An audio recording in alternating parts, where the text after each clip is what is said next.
Assalamualaikum warahmatullahi wabarakatuh. Selamat pagi dan salam sejahtera bagi kita semua. Yang terhormat, Bapak Dr. Muhammad Sofyan, SEMM, selaku dosen pengampu mata kuliah Metodologi Penelitian. Perkenalkan, saya Radita Fia Mauludia dengan NPM 2323010015. Saya berdiri di sini akan mempresentasikan hasil penelitian saya dengan judul Pengaruh Current Ratio dan Debt to Equity Ratio terhadap Return on Equity Ratio pada perusahaan sektor teknologi yang terdaftar di BEI tahun 2021 hingga 2024.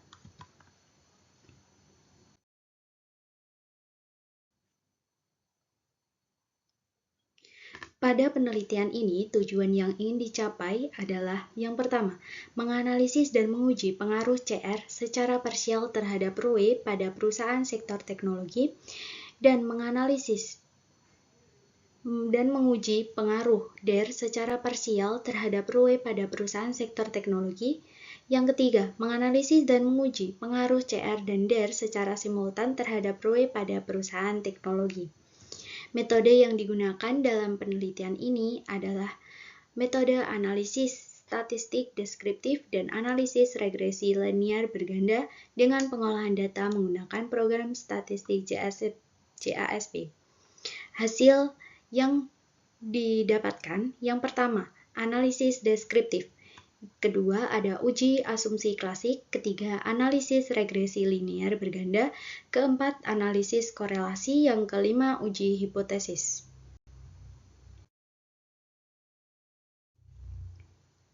Analisis deskriptif dan uji asumsi klasik.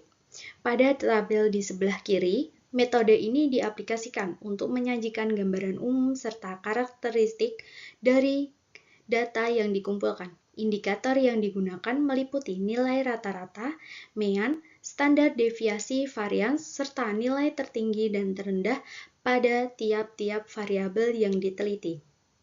Selanjutnya ada grafik histogram pada sebelah kanan. Uji normalitas berdasarkan tampilan grafik histogram dan kurva. Pola sebaran data cenderung simetris dan membentuk lonceng di titik pusat. Hal ini menunjukkan bahwa residual model regresi telah normal sehingga asumsi klasik normalitas dalam penelitian ini terpenuhi.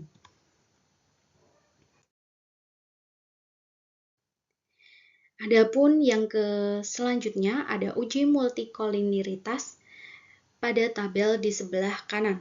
Berdasarkan nilai tolerans 0,849 lebih dari 0,10 dan FIV 1,178 kurang dari 10,00. Dapat disimpulkan bahwa tidak terjadi gejala multikoliniaritas antara variabel current ratio dan debt to equity ratio. Model regresi ini aman dan layak digunakan untuk analisis lebih lanjut. Uji heteroskedastisitas, uji pangan statistik 1,605 P 0,205. Karena P lebih dari 0,05 tidak ada heteroskedastisitas, model memenuhi asumsi homoskedastisitas, implikasi, estimasi parameter valid dan akurat dan efisien. Selanjutnya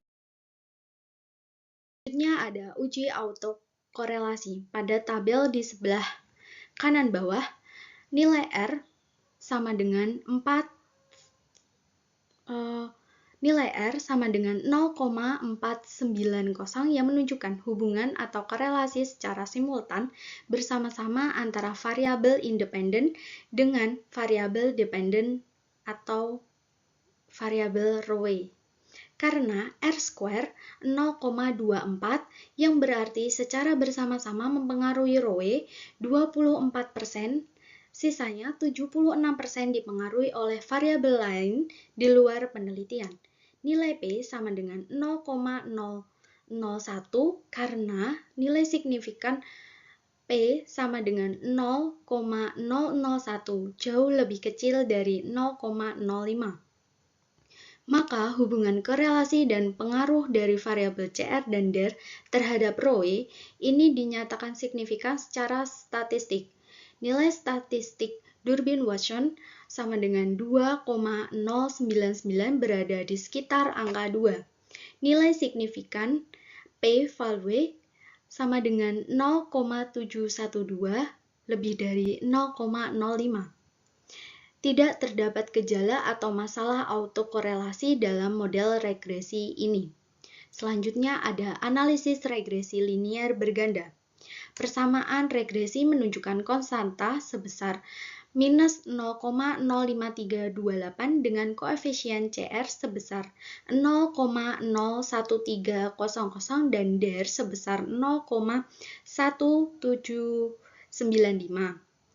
CR berpengaruh positif tetapi tidak signifikan terhadap ρ karena T sama dengan 1,216 dan P sama dengan 0,230. Dan selanjutnya ada DER berpengaruh positif dan signifikan terhadap ρ karena T sama dengan 3,921,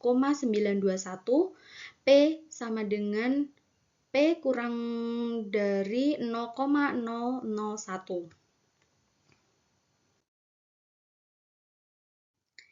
Selanjutnya ada analisis korelasi. Tabel di atas sebelah kiri. ρ dan CR hubungan sangat lemah dan negatif serta tidak signifikan. Selanjutnya ada ρ dan DER memiliki hubungan positif dan signifikan. Semakin tinggi DER, ρ cenderung meningkat. CR dan DER memiliki hubungan negatif dan signifikan. Kenaikan CR cenderung diikuti penurunan DER.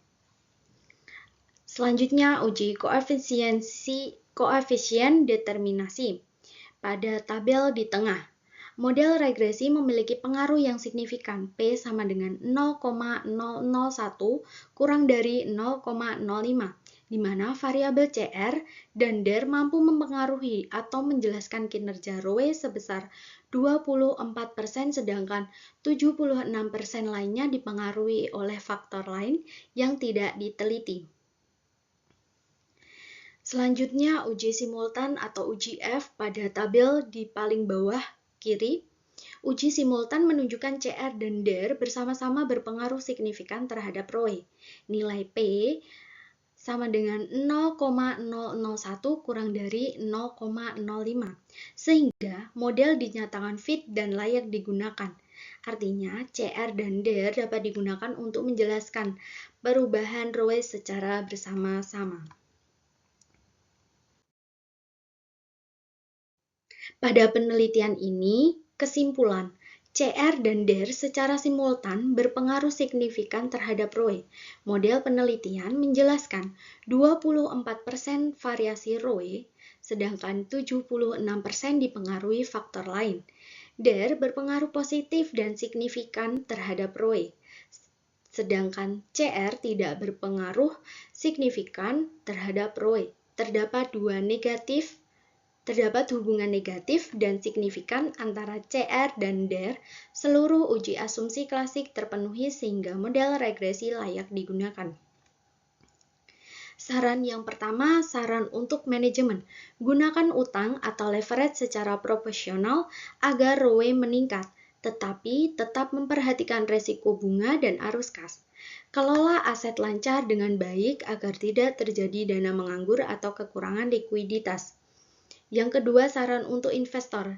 Jangan hanya melihat CR, gunakan juga DER, ROE, dan margin laba untuk menilai kinerja perusahaan.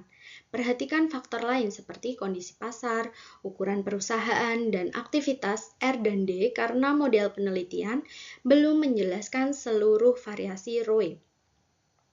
Yang ketiga, ada saran untuk peneliti selanjutnya. Tambahkan variabel lain seperti ukuran perusahaan, pertumbuhan pendapatan, NPM, ROA, R dan D, inflasi, atau suku bunga.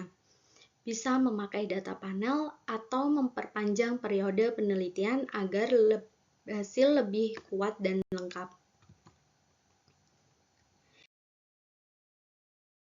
Sekian pemaparan hasil penelitian saya.